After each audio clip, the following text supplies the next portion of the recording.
चलिए जान लेते हैं कि भारत जापान के रिश्ते पर कितना असर पड़ेगा इस दौरे को लेकर के। तो भारत जापान के आर्थिक रिश्ते बहुत मजबूत हो रहे हैं। भारत में निवेश करने वाला जापान 5वां बड़ा देश है। ये भी बता दें आपको कि भारत में निवेश करने वाला जापान 5वां बड़ा देश है। जापान के लिए भारत पसंदीदा और भरोसेमंद निवेश देश है। साल 2025 से 26 में तकरीबन 27.5 अरब डॉलर का MOU साइन हुआ है। यह भी बता दें आपको कि व्यापार हुआ है। जापान ने 10 वर्षों में निवेश का लक्ष्य किया तय और तकरीबन 61 अरब डॉलर से ज्यादा निवेश करने का लक्ष्य है। तो भारत जापान में व्यापार पर भी हम बातचीत कर लेंगे।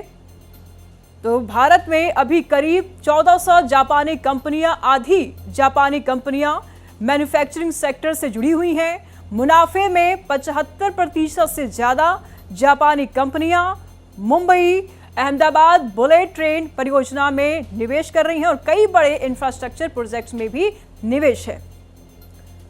तो भारत जापान में व्यापार में भी काफी मजबूती आई है। कई बड़े इंफ्रास्ट्रक्चर प्रोजेक्ट्स में भी निवेश किए गए हैं। और साथ ही साथ ये भी हम आपको बता दें कि भारत जापान में व्यापार की अगर हम बात करें तो भारत में अभी करीब 1400 कंपनियां हैं। आधी जापानी कंपनियां मैन्युफैक्चरिंग सेक्टर्स में हैं।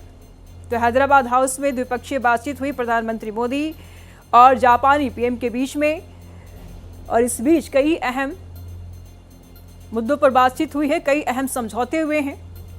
PM मोदी सनाए ताकाइची की मुलाकात बेहद खास। दोनों देशों के रिश्तों को लेकर के अगर कहा जाए तो इससे एक मजबूती मिली। हैदराबाद में द्विपक्षीय वार्ता बेहद महत्वपूर्ण रही।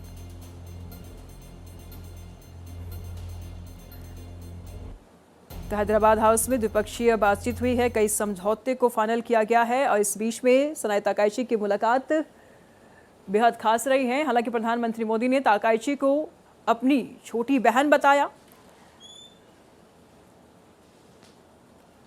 और इस बीच ये भी आपको बता दें कि पहली बार देखिए 2 तस्वीरें हम आपको टीवी स्क्रीन पर दिखा रहे हैं। जापान PM के भारत दौरे से जुड़ी 2 तस्वीरें आपको टीवी स्क्रीन पर दिखा रहे हैं। पहली तस्वीर में अजीत डोभाल को आप देख रहे हैं, अपने समकक्ष से बात करते हुए नजर आ रहे हैं अजीत डोभाल। तो दूसरी तस्वीर में आप प्रधानमंत्री नरेंद्र मोदी के प्रधान सचिव PK मिश्रा अधिकारियों से बात करते हुए नजर आ रहे हैं। तो 2 तस्वीरें आपके टीवी स्क्रीन पर। पहली तस्वीर NSA अजीत डोभाल अपने समकक्ष से बातचीत करते हुए नजर आ रहे हैं। तो दूसरी तस्वीर में आप देखेंगे जापानी अधिकारियों से बातचीत करते हुए PM के प्रधान सचिव PK मिश्रा नजर आ रहे हैं। तो दोनों तस्वीर टीवी स्क्रीन पर। तो भारत जापान के बीच में जो बातचीत थी वो बेहद महत्वपूर्ण मानी जा रही है। अजीत डोभाल की मुलाकात की तस्वीरें आप देख पा रहे हैं। भारत एक्सप्रेस लगातार एक्सक्लूसिव तस्वीरें आपको टीवी स्क्रीन पर दिखा रहे हैं। तस्वीरें हम आपको लगातार टीवी स्क्रीन पर दिखा रहे हैं। अजीत डोभाल हैं जो अपने समकक्ष के साथ बातचीत करते हुए नजर आ रहे हैं। हैदराबाद हाउस की ये तस्वीरें हम आपको लगातार दिखा रहे हैं। इस बीच में प्रधानमंत्री मोदी और प्रधानमंत्री जापान के PM के बीच में महत्वपूर्ण मुद्दों पर बातचीत हुई है। कई अहम समझौते हुए हैं जो सेना, सुरक्षा और कई महत्वपूर्ण मुद्दों को मजबूती मिलेगी। हालांकि भारत जापान के रिश्ते भी इस दरमियान मजबूत हुए। पहली बार ताकाइची भारत दौरे पर रही हैं और आज अभी है भी, और इस बीच में काफ़ी उन्होंने खुशी भी जाहिर की है। प्रधानमंत्री मोदी ने तो उन्हें बहन कह के संबोधित किया। सनाए ताकाइची की मुलाकात हुई और कई मुद्दों पर बात बन गई। तो तस्वीरें आप साफ तौर पर देख पा रहे हैं। 2 तस्वीरें लगातार टीवी स्क्रीन पर आपको दिखा रहे हैं।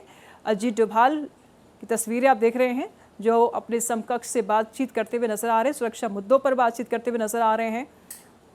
और दूसरी तस्वीरों में आप डेलीगेशंस को देख रहे हैं जहां वापस में दोनों देशों के बातचीत चल रही है। हमारे तमाम जानकारी के लिए KM शर्मा इस वक्त हमारे साथ बने हुए हैं।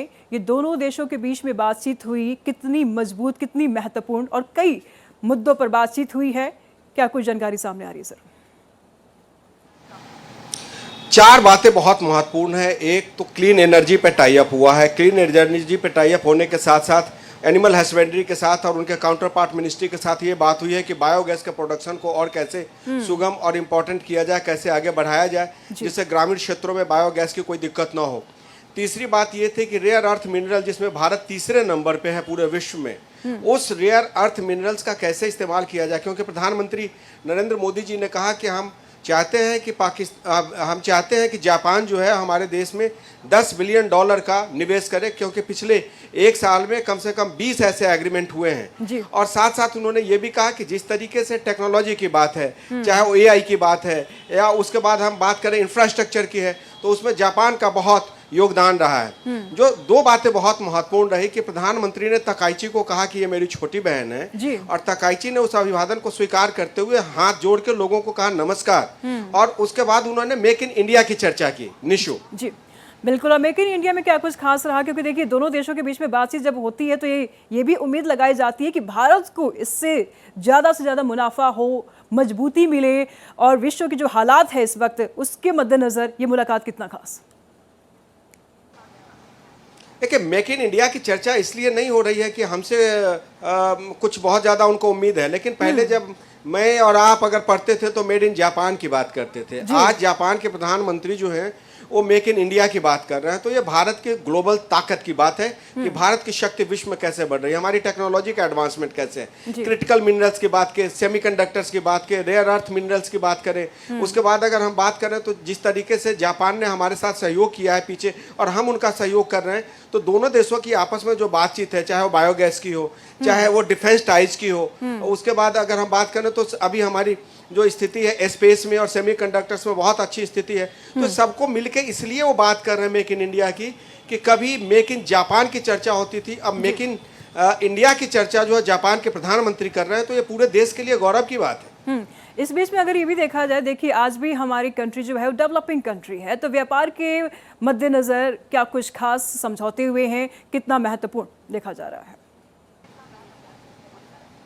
जैसा मैंने बताया कि 4 टाइज हुए हैं, एक उसमें हेवी इंडस्ट्री के बीच में हमारे टाइज हुए हैं, उसके बाद रेयर अर्थ मिनरल्स की बात हुई है, डिफेंस की टाइज हुई है, और डिफेंस के साथ साथ क्लीन एनर्जी पे हमारा टाई अप हुआ है। तो ये चारों ऐसे क्षेत्र हैं। उसके बाद इंफ्रास्ट्रक्चर और कल्चरल जो चर्चा है, बाकी तमाम चर्चा हुई, लेकिन जो 4 डॉक्यूमेंट शेयर किए गए उसमें से rare earth mineral, defence, artificial intelligence और साइबर सिक्योरिटी, उसके बाद डिफेंस टाइज और बायोगैस, ये बहुत इंपॉर्टेंट क्षेत्र है जिसमें दोनों देश एक दूसरे में निवेश करेंगे, और निवेश करने के साथ साथ ये कोशिश करेंगे, क्योंकि विकसित भारत की बात जो है वो प्रधानमंत्री भी कर रहे हैं और तकाइची भी कह रही हैं कि भारत विकसित हो, ये उनकी इच्छा है, और उसके लिए जो जापान है वो बहुत उनकी मदद करेगा, सहयोग करेगा। बिल्कुल, लेकिन इस बीच सवाल ये भी उठता है, देखिए प्रधानमंत्री मोदी लगातार कहते हैं कि भारत आगे बढ़ रहा है और भारत बहुत तेज़ी से आगे बढ़ेगा, टॉप 3 देशों में होगा, लेकिन सवाल ये ऐसे में ये भी उठता है कि आगे तकाइची का क्या कुछ कार्यक्रम है, क्योंकि 3 दिवसीय दौरे पर भारत आई हैं,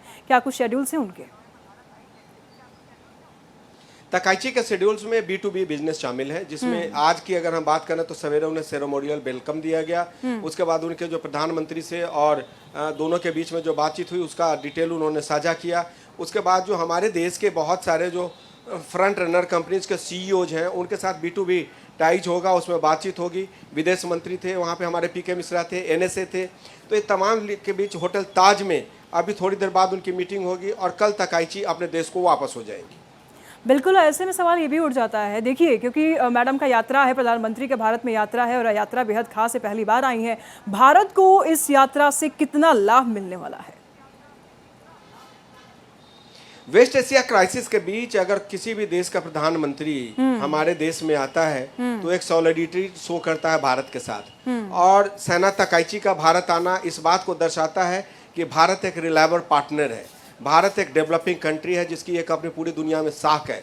उस साख के साथ बैठ के उनसे आप बिजनेस कर सकते हैं, आगे 20 साल की प्लानिंग कर सकते हैं, क्योंकि मोदी जो है अपने सारे प्लानिंग को टेक्नोलॉजी से इंटीग्रेट करते हैं। तो टेक्नोलॉजी और प्लानिंग को अगर इंटीग्रेट कर देते हैं तो उसका परिणाम डेवलपमेंट निकलता है। तो एक डेवलप्ड कंट्री डेवलपिंग कंट्री के साथ इसलिए टाई अप करना चाहता है कि कल को ये भी देश डेवलप हो जाएगा, तो दोनों देश म्यूचुअली एक दूसरे के साथ जो एक रिलेशन होता है, सिम्बायोटिक रिलेशन, वैसे में काम करें और दोनों देश के लोगों को उसका फायदा मिले। बहुत शुक्रिया, लगातार हम आपसे जानकारी लेते रहेंगे, नजर बनाए रखिएगा। बहुत बहुत धन्यवाद आपका तमाम जानकारियों के लिए।